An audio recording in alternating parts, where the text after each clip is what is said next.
और मक्खी के बच्चों का ख्याल करते हुए चिड़िया ने मक्खी को इस खतरनाक काम करने के लिए रोका, मगर मक्खी ना मानी। मक्खी ने मैं तुम्हारे जुल्म का बदला लेने में तुम्हारी मदद जरूर करूंगी। मेरे बच्चों का अल्लाह मालिक है, तुम परेशान ना हो।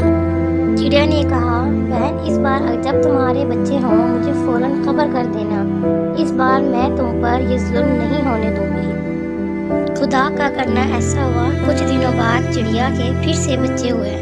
इस बार चिड़िया बहुत ज्यादा खुश थी और मक्खी को भी इतना कर चुकी थी। शहद की मक्खी ने पहले ही अपनी बहुत बड़ी फौज तैयार कर रखी थी और वह इसी इंतजार में थी कि कब चिड़िया उसे हमले का बोले।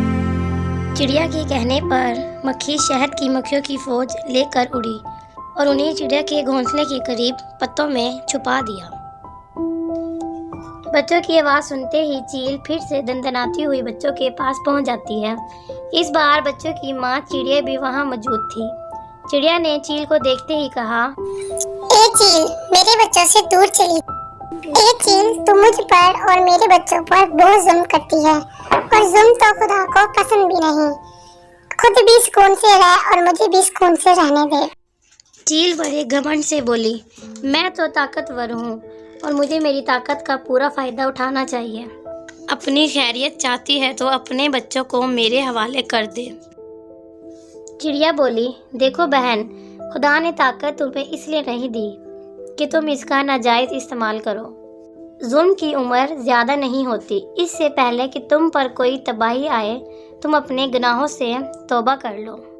चील अपनी ताकत के नशे में चूर थी और उसे चिड़िया की नसीहत इतनी बुरी लगी कि उसने चिड़िया और उसके बच्चों पर झपट पड़ी। चिड़िया पर हमला होते ही मक्खियों की फौज पत्तों की आड़ से निकलकर चील पर हमला कर देती हैं। सारी मक्खियाँ चील के जिस्म के साथ चिमट जाती हैं और उसका जिस्म काटने लगती हैं।